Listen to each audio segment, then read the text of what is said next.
I still remember the exact moment it happened, the one that changed everything in ways I didn't even understand at first. It was a Thursday evening in early May, the kind of night where the air hangs heavy with the leftover warmth of the day, but promises nothing but quiet. My apartment in downtown Denver was dimly lit, the orange glow from the street lamps outside streaking across the living room floor through the blinds. I had the place to myself, which was rare. Usually, my boyfriend Matt would be crashing on the couch after a long shift at the hospital, exhausted and muttering about patients and paperwork. But that night, he was on call, and I was alone. I told myself I was just going to relax, maybe watch some Netflix, pour myself a glass of wine, and sink into the kind of solitude that feels almost like a guilty pleasure. I wasn't expecting my life to take the kind of turn that it did in the next 10 minutes. I'd been scrolling aimlessly through my phone when I noticed a new message pop up on my dating app. Not a hookup kind of message, but the kind that makes your chest race with curiosity and something darker, something forbidden. I'd met him a couple of months ago, someone I never intended to see again, but there's a magnetic pull in some people that's hard to resist. He was charming in a way that made you forget yourself, and our encounters had always been brief but intense. I told myself I was just reminiscing, just looking for the thrill of it in my mind. But the next thing I knew, I was texting him back, my fingers moving faster than my brain. One thing led to another, and suddenly I was in the middle of something that felt reckless and exhilarating. The kind of reckless where your brain is screaming at you to stop, but your body doesn't care. The sound of my apartment door clicking was what made me freeze. I thought maybe it was the wind or some neighbor fiddling with their lock, but then I heard the soft, familiar voice. "Aunt Jessica?" It was my nephew, Brandon. My heart stopped, not in the rush of adrenaline from the texts, not from any lingering thrill, but the raw, gut-wrenching panic that someone had just seen me in a moment I couldn't explain. Brandon was 12, a little older than when I last saw him at his dad's house over spring break. He'd grown so much. His voice had that squeaky but not quite voice change thing going on, and he had this way of tilting his head, curious, sharp, like he was already calculating the world in ways adults can't quite catch. I scrambled, my mind racing. I'd been sitting on the edge of the couch, phone in hand, the kind of position that makes any movement awkward if someone walks in. I dropped the phone under a cushion in the panic, praying he wouldn't notice. "Brandon, how did you get in?" My voice came out higher than usual, tight, brittle. I forgot my backpack," he stammered. "I came to grab it. Mom said it was here." His eyes darted around the living room, not maliciously, but that childlike curiosity that sees everything. Every move, every object is a mystery to be solved. And for a split second, I thought maybe I could just slide past this, act casual, pretend nothing had happened. But of course, the universe never gives you that luxury. I could feel the heat rising in my face, the knot in my stomach tightening. I laughed nervously, trying to sound like everything was fine. "Oh, right, yeah, just, grab your backpack from the table." My hand shook a little, which he noticed, of course. Kids always notice. He moved toward the table, but then stopped. Something about the way he paused made my stomach drop. He looked at me like he could see straight through whatever fragile wall I was trying to hold up. "Are you okay?" he asked, tilting his head, and I felt like I'd been hit by a hammer. How do you explain to a 12-year-old that the thing he caught you doing is something no child should ever see, that the life you've built, the stability you pretend to have, can collapse in a single instant? "I'm fine," I said too quickly, too sharply. The words felt wrong in my mouth. I wanted to dissolve, to disappear into the couch cushions, into the floorboards, anywhere but here. He nodded slowly, probably sensing that something was off, but not knowing what, and grabbed his backpack. I thought that would be it. I thought the nightmare would stop there, but it didn't. He hesitated at the door, his hand on the doorknob, and I could see the wheels turning in his head. He wanted to ask something, I knew it. He didn't. He just said, "Okay, Aunt Jessica," and left. The click of the door behind him sounded louder than anything I'd ever heard. I sank back against the couch, my chest heaving, my mind spinning. That panic, that shame, that fear, it all collided at once. My phone under the cushion seemed like a ticking bomb now, and I couldn't even bring myself to retrieve it. The next few hours were a blur. I couldn't eat, couldn't drink, couldn't even focus on Netflix. Every sound made me jump, the elevator dinging, a car door slamming outside, the soft hum of the refrigerator. I kept imagining Brandon telling someone, imagining the horror on Matt's face if he found out. And then the guilt hit me like a freight train. Not just the guilt of what I'd been doing, but the guilt of knowing that I'd been careless enough for a child to witness it. That his image of me, his safe, loving, reliable Aunt Jessica, was shattered in a fraction of a second. I hated myself in ways I didn't even think were possible. I called Matt that night, trying to explain away my panic. I didn't tell him what happened. I couldn't. My words were slippery, fumbling. I told him I was stressed, anxious, that I just had a weird night. He didn't press, which made me feel both relieved and more guilty. If he'd asked, I would have lied. I realized in that moment that the path I was on wasn't just reckless. It was destructive. Not just for me, but for everyone I cared about. But even guilt, even the suffocating anxiety, couldn't erase the memory of what had happened. It haunted me in every small way. The way Brandon's head tilted, the way he hesitated before closing the door, the way I could almost hear his unspoken question echoing in my mind. And worse, it awakened something dangerous inside me, a kind of recklessness that whispered, just one more time, just one more moment, and it'll be fine. The next day, I avoided Brandon. I didn't answer his texts, didn't answer my phone when his mom called. I told myself it was for his own good, that I needed space, that I was protecting him. But really, I was just trying to avoid the confrontation with the truth, the fact that I couldn't unsee what had happened, couldn't unfeel the panic, couldn't stop imagining that one look in his eyes, that silent accusation that I wasn't the person he thought I was. That weekend, I tried to immerse myself in normal life. I went to a brunch with friends, took a walk along the Cherry Creek Trail, tried to focus on work, but every little thing triggered it. A child's laugh on the street, a backpack forgotten on a table somewhere, a knock at the door. It all sent me spiraling back to that moment. I began to realize that the betrayal wasn't just my own. It had somehow spilled over, touching someone who had no business being part of it. And that thought, that realization, was more terrifying than anything else. It got worse when Matt came home. He didn't know what had happened, but I could feel the weight of my own shame pressing against every word, every smile, every casual conversation. I started avoiding being alone with him in the apartment, pretending to be busy, pretending nothing was wrong, pretending like my life hadn't just veered into a territory I couldn't control. I thought maybe time would help, that maybe if I didn't think about it, it would fade. But it didn't. Every time I closed my eyes, I saw Brandon's face, that mix of confusion and something else, something that made me feel both terrified and irrevocably guilty. And that's when I realized something truly horrifying. I couldn't just blame myself. I couldn't just hide and hope it went away, because the thing I was most afraid of, the thing that made my stomach twist and my heart pound, was that this wasn't the end. That one accidental glance had opened a door that couldn't be closed. That Brandon had a memory now, a piece of knowledge that would change how he saw me forever. And the worst part? I had no idea what he would do with it, or when, or how. I tried to push him out of my mind, tried to focus on work, on Matt, on friends, on anything that could feel like a lifeline. But even in those moments, the fear lingered, the guilt lingered, the shame lingered, and most of all, the knowledge that my own recklessness had created a situation I wasn't prepared to handle, a situation that could destroy everything I'd built in a single afternoon. And I realized with a sinking, bitter clarity that nothing would ever feel normal again, not my apartment, not my relationship, not even my own sense of self. That one unexpected knock at the door had changed everything. I lay awake that night, staring at the ceiling, imagining every scenario where Brandon told someone, imagining every face that would look at me differently, imagining every word I might have to say to explain something that couldn't be explained.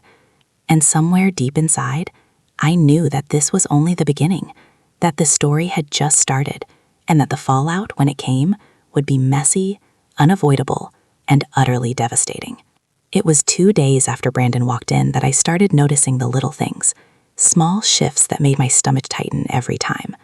I was in the kitchen making coffee, bleary-eyed and trying to act normal, when I heard a knock at the door. My heart sank. My first thought was Brandon. My second thought was that if it was him, I couldn't hide anymore. I opened the door to see him standing there, holding a small bag of groceries. "Hey," he said, voice tentative. "Mom said I should make sure you've got everything you need." I forced a smile, taking the bag from him. "Thanks, buddy. That's really thoughtful." My voice sounded too loud in the quiet hallway. He shifted from foot to foot, glancing at me like he was trying to measure how much to say. I want to make sure you're okay," he said finally. That sentence hit me like a punch to the gut. He wasn't just being polite. He was aware. He remembered. He had seen me. And now he was stepping into the situation with the kind of emotional intelligence that made me both proud and terrified. I nodded, swallowing hard. I appreciate that, really. I wanted to reach out and hug him, to erase the memory of what he had seen, but I couldn't. Instead, I let him leave, my stomach twisted in knots as I watched him disappear down the hallway. That night, Matt came home, tired but smiling. I tried to act normal, chatting about his shift, about the dinner I'd prepared, but the conversation felt hollow. Every laugh felt forced, every word weighed with the knowledge that my secret was dangling on the edge of discovery. I wanted to tell him, to come clean, but the thought of Brandon knowing, the thought of Matt seeing me through those eyes, made my chest tighten. I couldn't do it. I couldn't face the consequences all at once. The following week was a blur of anxiety and tension. Brandon would come over occasionally, always polite, always careful, and every time I felt the weight of that day pressing down on me. I started avoiding certain rooms, rearranging furniture, obsessively checking that nothing could give away what had happened. I felt like a criminal in my own home, and the worst part was that the law I had broken wasn't legal, it was moral, it was personal, and it was devastating in ways that could never be reversed. Then one evening, while I was at work, I got a text from Brandon. Just 2 words. "We need to talk." My stomach dropped. I couldn't breathe. I sat down on the floor of the supply room, heart pounding like it would burst through my chest. That simple message carried the weight of judgment, of confrontation, of revolution, and I realized in that moment that I had no way to control what came next. When I got home, I found him waiting by the front door. He didn't smile, didn't joke, didn't carry the usual casual energy he had around me. He looked older somehow, more serious, like the child I knew had stepped into someone else's world and seen something he wasn't supposed to. "Sit down," he said, voice steady. I complied, every muscle in my body tense. He sat across from me, backpack at his feet, hands folded in front of him. He didn't speak immediately. Instead, he just looked at me, and the silence was deafening. Finally, he said, "I know what you were doing that night." His words were calm, but they hit like a sledgehammer. I wanted to deny it, to say he was imagining things, but I couldn't. The truth was exposed, raw and undeniable. My chest burned, my throat constricted, and I realized in that moment that my worst fear had come true. He knew. What are you going to do?" I managed to whisper, voice shaking. My mind was spinning, trying to anticipate every possible outcome, every possible reaction, every possible consequence. He didn't answer right away. He just looked at me, eyes sharp, calculating. "I don't know," he said finally. I can't stop thinking about it. I can't unsee it." And that's when I realized how completely, utterly destroyed I was. Not just by my own actions, but by the fact that someone I loved, someone who trusted me, had seen the real me in a way that I couldn't undo. And the worst part? There was no turning back. The fracture was permanent, and I was staring straight into the fallout, powerless to stop it. It started getting worse after that night. Brandon didn't tell anyone immediately, which was both a relief and a torment.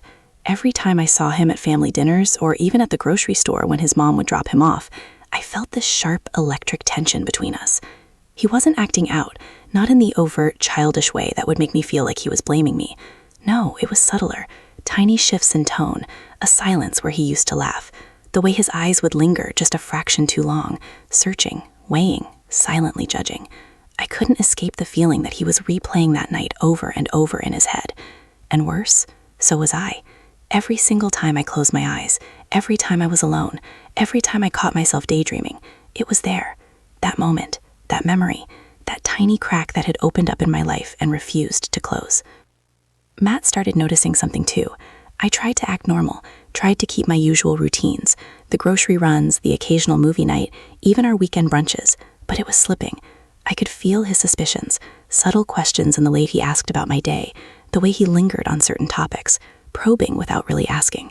He didn't confront me directly, but his eyes searched mine in a way that made me feel like every lie, every omission, every trace of guilt was written on my face. I tried to smile, tried to brush it off, but inside I was unraveling. Every day became a high-wire act, balancing between pretending everything was fine and managing the lingering threat of discovery, both from Brandon and from Matt. Then came the text messages, small at first, "Hey, are you okay?" or "Did you get home safe?" But they started coming more often. Brandon would text me about trivial things, homework, video games, sometimes just random thoughts about school or friends. But there was an undercurrent to every message, something unspoken, a quiet probing that made me panic every time my phone buzzed. I knew he wasn't ready to confront me openly, but he was testing boundaries, trying to figure out what he could say, what he could ask, what he could expose. And I realized that no amount of avoidance would stop it. It was only a matter of time before the dam broke, and I had no idea how devastating that would be. One night, it all came to a head. Matt was on call again, and I was alone in the apartment, scrolling mindlessly through my phone to distract myself from the gnawing anxiety. Brandon had sent a message. "Can we talk tonight?" The simplicity of it made my chest tighten. I knew this wasn't casual. I knew it wasn't innocent. I also knew that ignoring it would only make things worse. I agreed to meet him at a small coffee shop near my apartment. I told myself it was just a conversation, nothing more, just a chance to get whatever was bottled up out in the open. But as I drove there, every nerve in my body was on fire. My hands gripped the steering wheel so tightly it hurt. My stomach twisted into knots, and I kept rehearsing the words I might say, the lies I might tell, the apologies I might need to make.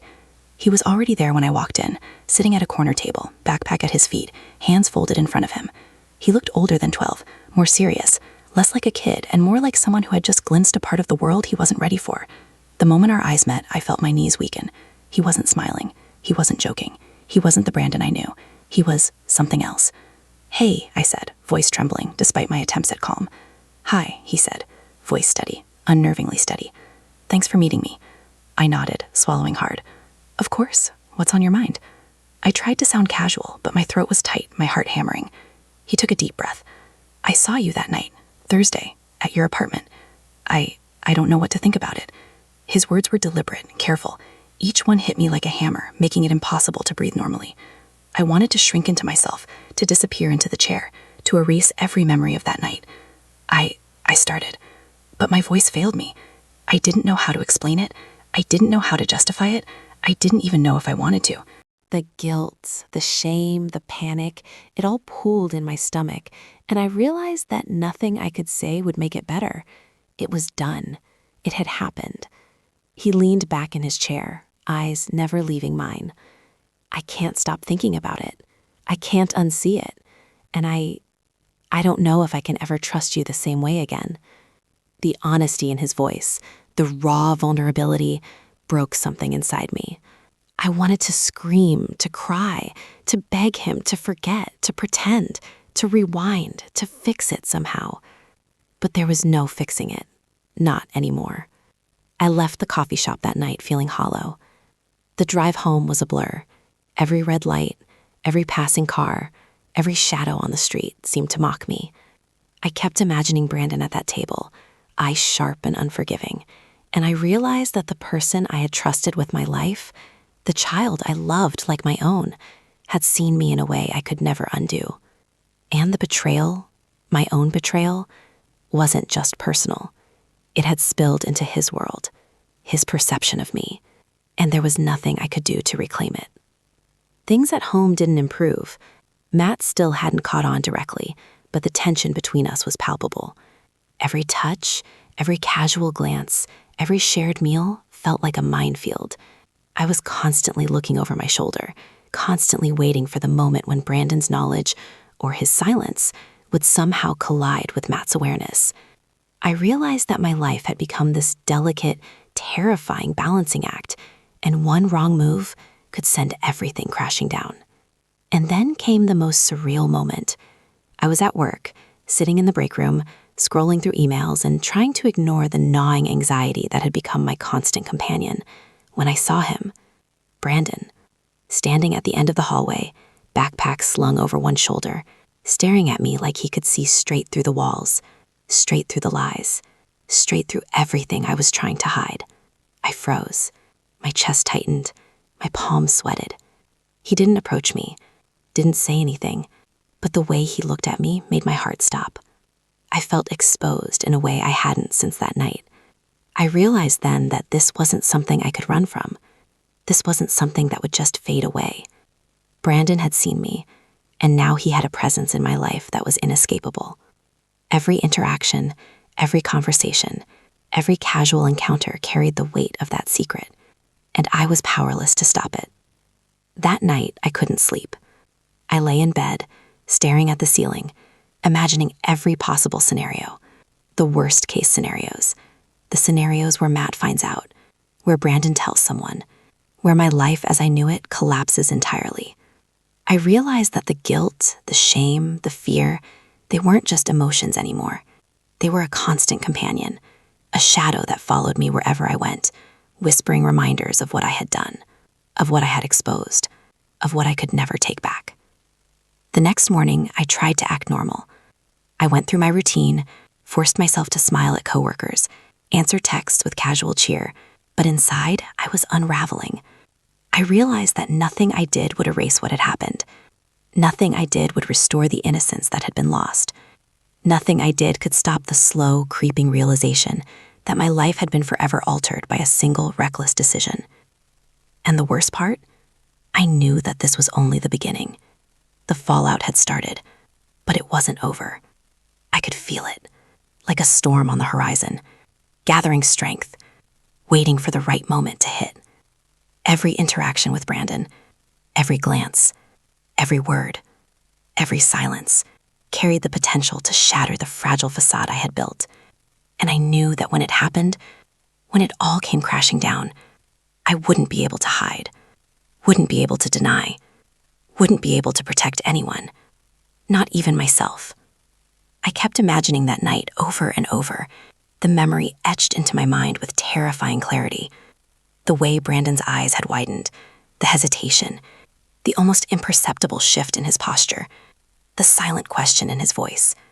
I could still feel the panic, the shame, the raw, unfiltered fear.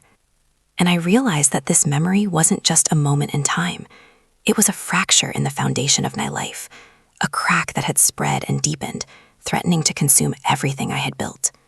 I knew I had to face it eventually. I knew I had to confront Brandon, to talk, to explain, to apologize, to try to repair what had been broken.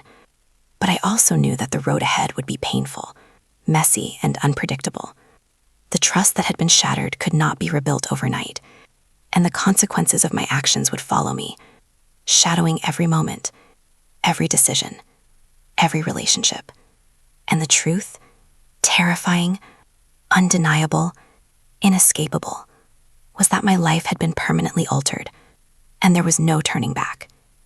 The tension didn't let up, not for a second. By the time school let out that week, I felt like I was walking on a tightrope stretched over a pit I couldn't see the bottom of. Brandon was quieter than usual, keeping to himself. But every now and then he'd glance at me with that same knowing expression, like he was testing me, daring me to slip up. I realized with a sinking feeling that the balance I'd been clinging to was collapsing from the inside out. Every day felt heavier, every interaction more loaded, and the guilt that had been simmering for weeks now burned like fire in my chest. It all came to a head one Saturday afternoon. Matt was out doing errands, and I was alone in the apartment, trying to distract myself with some cleaning. I heard a knock on the door. Soft, polite, deliberate. My stomach dropped. I knew before I even opened it who it was. There he was, standing on the threshold, backpack slung over one shoulder, hands in his pockets. He looked older, more deliberate, more serious than ever. And I knew this was it, the moment where avoidance would no longer save me. "Hey," I said, forcing a smile that didn't reach my eyes. "Hi," he replied, calm, too calm, and it sent a shiver down my spine. "Can we talk?" I stepped aside to let him in, and as he entered, I realized that this wasn't a casual conversation. He had come here with intention, and I knew it. The air between us felt thick, heavy, charged, and every step he took toward the living room made my heart pound harder. He sat down on the edge of the couch, eyes fixed on me. "I've been thinking about that night," he said, voice steady but quiet. My throat tightened, and I swallowed hard. "Brandon, I started, but the words failed me. Every excuse, every lie, every hard-hearted attempt at justification felt hollow, useless, even cruel. I realized then that nothing I could say would make this better. It was done. The damage had been done, and all that remained was the fallout. "I don't know why you did it," he continued, his gaze unwavering. "I don't understand it, and I don't think I want to. But I saw you, Aunt Jessica, and I can't forget it. I can't pretend it didn't happen." His honesty, the way he looked at me with a mixture of hurt, confusion, and a kind of brutal clarity, cut deeper than anything else. I felt tears prick at the corners of my eyes. "I never meant for you to see that. I wasn't thinking. God, I wasn't thinking about anyone but myself, and My voice broke, and I couldn't finish the sentence. I wanted to cry, to scream, to beg him to forget, but I knew it was impossible. The memory was burned into both of us, and there was no undoing it. He didn't respond immediately. He just sat there, letting the silence stretch between us. Every second felt like an eternity, and I could feel the weight of what had happened pressing down on me from every direction. I realized in that moment that my reckless choices had created a situation I couldn't control, a situation that had irrevocably altered our relationship, and a situation that I would carry with me for the rest of my life. Finally, he spoke again. "I don't know if I can trust you the same way again. I don't know if I can look at you the same way." The words hit me like a punch to the gut. I wanted to apologize, to explain, to plead, but I knew that no amount of words could fix this. The trust had been broken, the innocence lost, and all that remained was the raw, jagged reality of what had happened. I understand," I whispered. My voice was small, fragile, almost a whisper of the person I used to be. I realized then that the person I had been, the carefree, reckless version of myself, was gone, replaced by someone defined by mistakes, by guilt, by consequences that I could no longer escape. We sat in silence for what felt like hours, the tension between us heavy and suffocating. I wanted to reach out, to bridge the gap, to do something, anything, but I didn't know how. I realized then that some things couldn't be fixed with words, with apologies, with explanations. Some things were permanent, like scars etched into the soul, and all I could do was live with them, carry them, and hope that time might dull the edges. When he finally left, the apartment felt emptier than it had before. The silence was oppressive, filled with the echoes of what had been said, what had been seen, and what could never be undone. I collapsed onto the couch, my body trembling, my mind racing with every possible scenario, every consequence, every ripple effect that might follow. I realized then that my life had been forever altered, that the consequences of one reckless moment were far-reaching, and that I could no longer pretend that anything was normal. Over the next few weeks, the tension only grew. Brandon became more reserved, more cautious, more deliberate in his interactions with me. Every word, every glance, every gesture carried weight, and I realized that our relationship had been fundamentally changed. I wasn't just his aunt anymore. I was someone who had been seen in a way that could never be unseen, someone who had betrayed trust in a way that would leave lasting scars. And the worst part? I couldn't even begin to repair it. Not fully. Not in a way that would restore the innocence, the safety, the normalcy that had existed before that night. Matt started noticing too. The distance between us grew, subtle but undeniable. He asked questions, small things at first, about my mood, my stress, my late nights at work. I answered vaguely, avoided specifics, deflected, lied when necessary. But the tension didn't dissipate. It only grew, pressing down on me, suffocating me, reminding me constantly of the fragile, precarious situation I had created. Every interaction with him, every conversation, every casual glance, felt loaded, charged with the unspoken knowledge that I was living a life built on secrets and lies, and that one wrong move could unravel everything. Then came the night that changed everything again. I was alone in the apartment, Matt on call, Brandon at his dad's house, and I thought, foolishly, that I could find a moment of reprieve. I was scrolling through my phone, trying to distract myself, when I heard the knock at the door. My heart sank before I even moved. I opened it to see Brandon standing there, expression unreadable, eyes intense. "I need to talk," he said, voice steady. There was no hesitation, no uncertainty. This was it. The confrontation I had been avoiding, the reckoning I had been dreading. I stepped aside, letting him in, and we sat down in the living room. The air between us was thick with tension, the kind of heavy, suffocating silence that presses down on your chest. He looked at me, and for the first time I saw something I hadn't before, a flicker of anger, of hurt, of betrayal that was unmistakable.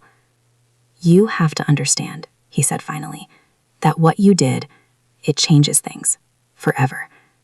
I can't look at you the same way. I can't pretend this didn't happen, and I don't know if I can forgive you. Not fully. Not yet." His words cut me open. I wanted to protest, to beg, to explain, to justify, but I knew there was nothing I could say that would make it right. The damage was done, and the consequences were inescapable. "I know," I whispered. My voice was barely audible, fragile, broken. "I know, and I'm so sorry. I can't take it back. I can't undo it. I only wish I could." He didn't respond immediately. He just sat there, eyes fixed on me, and I realized then that this was the moment that defined everything. The trust was broken, the innocence lost, and the fallout was unavoidable. The relationship I had with him, with Matt, with myself, it would never be the same. And I realized with a sinking, bitter clarity that some mistakes aren't just mistakes.